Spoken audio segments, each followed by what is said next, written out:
गिबियावनो नैबे चेनेलखौ नायगिरि रायजो राजा आइ आफा बिदा फंबाय गासैखौबो आंनि गोसो गोरबोनिफ्राय अननाय आरो हामलायथिनायखौ आं जासिग्रोनाय थाबाय। खोथाया जादों जाहैबाय दिनै सासे 15 बोसोरनि गथ' पुलिसाव समफ्रामारि बिथाङा दिनै मोनसे हालोदाव दिनै गोबां भुगिनानै दङ। बिनि थाखायनो दिनै आङो दहाय जेब्लानाखि आं सिखारनाय सम जादोंमोन बे समाव बिनिनो गारजेन बिफा बिथाङा दिनै आंखौ लोगो लानानै रायलायबाय सावरायबाय। रायलायखांनायनि उनाव आं बिथांजों सोंदों अबे जायगानिमोन आदैया आरो मा खालामो बबाव थायो। सम्पुर्ण खोथाखौ खोन्थाजोबखांनायनि उनाव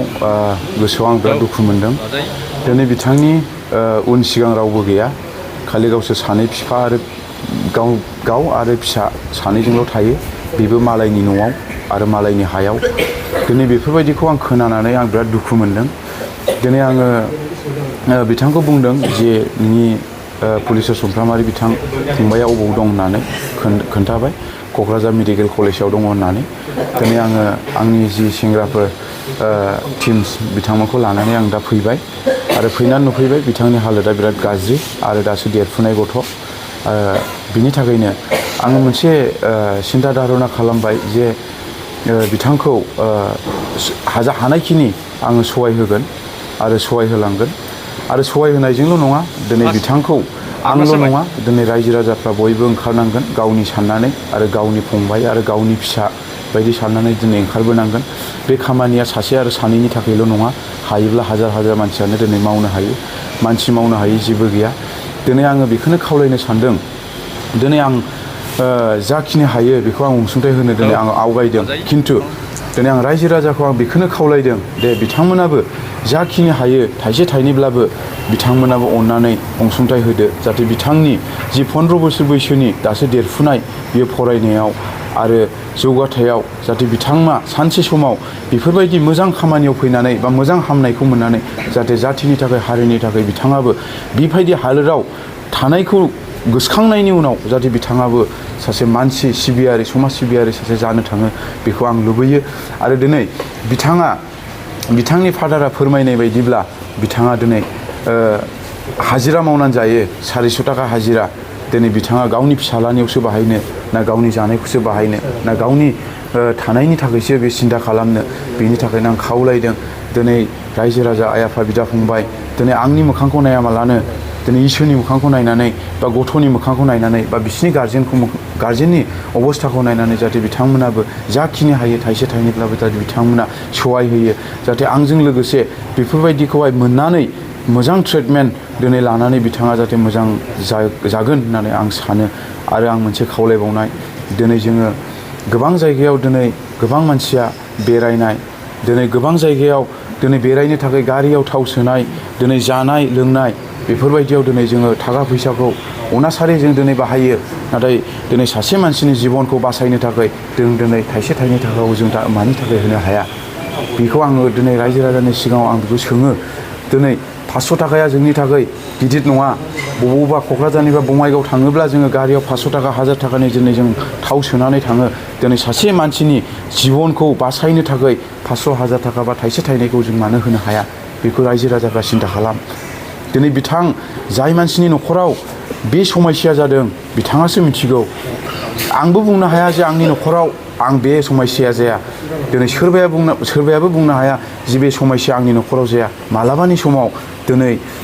आंबो सोरबा रायजो राजाखौ बा सोरबा गिदिर गोलावफोरनि आथिं दैनायहैनांगौ जानानै फैगोन। दिनै आं बेफोरबायदि खामानिखौ दिनै आङो मावनो गोसो जायो आरो मावगासिनो दङ आरो मावलांबाय थागोन। बेखौ आं मानि थाखाय मावो? बुंनो थाङोब्ला गोबां दङ, गोबां सल'बाथा बायदि दिनै दङ। दिनै आङो सिगांनिफ्रायनो बुंबाय थाखायो, दिनै आङो गोबां समनिफ्रायनो आङो 14-15 बोसोरनिफ्राय आं गोबां खस्थ'आव आं देरबोनाय मानसि। दिनै आङो गोजौ थाखोनिफ्राय आं जोनोम मोननायमोनब्ला, गोजौ थाखोनिफ्राय आङो जुदि उजिनायमोनब्ला दिनै आङो बेफोरबायदि गैयै मानसिनि अबस्थाखौ बा गैयै मानसिखौ आं सहाय होनो आं माब्लाबाबो गोसो जानाय नङामोन। दिनै आङो गैयै अबस्थानिफ्राय आं जोनोम मोननायखौ आं ओरैबायदि खुसिसो मोनदों, जाहाथे आङो बै गैयै मानसिफोरनि जि समस्या जानाय बा गैयै मानसिफोरनि प्रब्लेमाव गोलैनाय, बे प्रब्लेमाव गोलैनायखौ दिनै आङो सहाय होनो थाखाय आं दिनै गोसो जानो हादों। दिनै आङो गैयै न'खरनिफ्राय आङो फैनायखौ आं जोबोद खुसि। आरो गोबां मानसिफ्रा बेफोरबायदि गैयै मानसिफोर आरो बेमार आजाराव गोलैनाय मानसिफोर दिनै गोबां दङ दिनै मालाबानि समाव आंनि न' बुंलायनाय आंनाव थाङो मालाबा समाव आंनि बेक्तिगत आं दिनै सहाय होनाय हिसाबै आं मालाबानि समाव आं सहाय होजोबनोबो हाया अब्लाबो दिनै जाय आदैनि न'खर बे न'खरखौ नुनानै आरो बिनि अबस्थाखौ खोनानानै आंनि गोसोआव ओरैबायदि गाबखांनाय फैदों माने बुंनो हाया आंनि खुगानिफ्राय बे रावखौ दिनै आं बिनिखायनो खावलायदों आंनि बुंनायखौ रायजो राजाफ्रा खोनागोन आरो नुगोनबो निउसाव नुगोन बेनिखायनो थाइसे थाइनैब्लाबो बे गथ'नि 15 बोसोर सासे उन्दै गथ'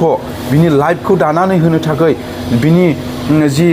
थांखि बे थांखियाव सहैनो थाखाय बिथांनो जाहाथे सहाय आरो सहायथाखौ होगोन होननानै आं रायजो राजानिसिम आसा थाबाय आरो बे खावलायनायखौ जाहाथे रायजो राजाफ्रा फेलें खालामनाय नङा होननानै आङो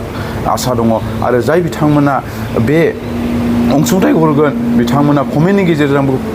फोथायनो हागोन जाहाथे रायजो राजाफ्रा बयबो नोंसिनि सहाय होनायजों सोरबा गोसो दुंनानै आरो बिनिफ्राय बांसिन जाहाथे बेमार आजार गोबां मानसिफ्रा जाहाथे हामजानायखौ मोनो आं बेखौ खावलायनाय थाबाय रायजोनिसिम मारै मारै जाया आदै जे जाथाया बोरै जादों माब्ला बबे समनिफ्राय बे नोंथांनि जाथाया जानायाथ' बोसोरसे बारबाय दिनै बे गथ'आ माने मोदोम बुनाय जाजेनखादोंमोन फार्स्टनिफ्रायनो दा माने आङो बै काजलगाव सिभिलावनो लाबोखादों सिगां दा लाबोनानै सिगां माने माबा खालामजोब्बाय गासैबो माने बिसोरो ब्लाड टेस्ट गासैबो खालामबाय माने पेसाब रिपर्ट बाव हायियाव आरो माने लवार आसामाव आरो माने थिनहरबावबाय हजोंनिफ्राय माने बै माने रिपर्टखौ लाबोनोसैबा डक्टरा माने लानानै फैनानै आंनो देखायफैनानै डक्टरनो आं बे रिपर्टखौ दिन्थिफैबाय दा बुंबाय किडनि डेम माबासो माने फैबाय माने रिपर्टआव दा बेहाय जानायले डाइरेक्ट गुवाहाटियाव लांदो आरो नङाबा बरपेटा मेडिकेल कलेजाव नङाबा माने बे खाथि खाला जेरावबो हानाय नंला होननानै बुंदोंमोन आरोखि डक्टरा काजलगावनिया दा आङो दा बे गथ'निनो गार्जेन जानायलाय दिनै बे गथ'खौ आङो फाहामबाबो हायियाव दिनै आंहाथ' दिनै थानायानो आं मालायनि हायावसो थानानै दङ न'बो गैया आंहा हाबो सिखारसेबो गैया दिनै आङो उफाय गैयिखाय दिनै नैबे बामोनगावनि दिनै आंनिनो दिनै आदैखौनो जोङो दिनै जिसु सारनाव आङो माने फैनाय जादों फैनानै आं एसे आश्रयखौ आं माने लाहैनानै दिनै बे बिथाङा दिनै आंजों माने फुरा माबानानै बेनियावनो आं ओंखाम जानानैबो फैबाय फैनानै दिनै माने आंजोंनो लोगोसे फैफाबाय लाबोफाबाय गावनि गारिजोंनो दिनै फैनानै नायफैबाय दिनै माने गथ'नि अबस्थाखौबो नायबाय माखौबो नायबाय दा माबानानै दा बेखौनो माने गावनो हाजारसेखौ गावबो माने सहायखौ होनानै गावनो सिखार जाबाय दा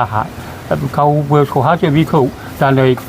माने खाथि खालानि बा दाब दाब जायगानि माने रायजो राजा बिथांमोननाव दा नै माने बे सहायखौ आङो माने एसे माने अननानै होयोबा मोजां जागौमोन आरोखि नैबेनो आंनि माने बुंनाया गामियाथ' आं थानाया दा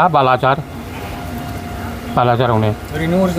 अरिजिनाला दादगारि बेमारि नामा मा नाम बेमारि नामा बेमारिया फुलेस्वर समफ्रामारि नोंथांनि फिसाला ना औ आंनि फिसाला बेसेबां बैसोनि 15 बोसोर क्लास 9आव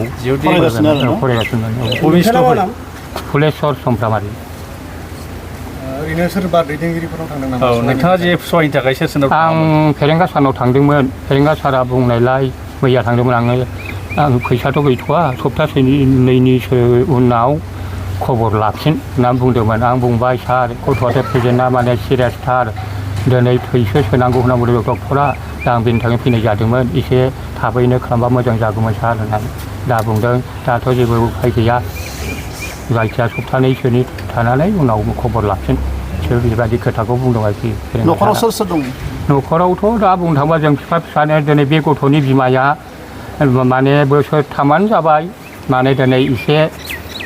जग्रा जग्रि जानानै माने गावनानै दिनै गावसा गावसि जानानै माने आलदा दङ बे गथ' उन्दैसिन बिनि फंबाया बिमाजों दंफायो आरोखि दा अबाव दं खुनु खबरानो गैया पेसेन्टआ बिराद रांनि गोनांथि जायो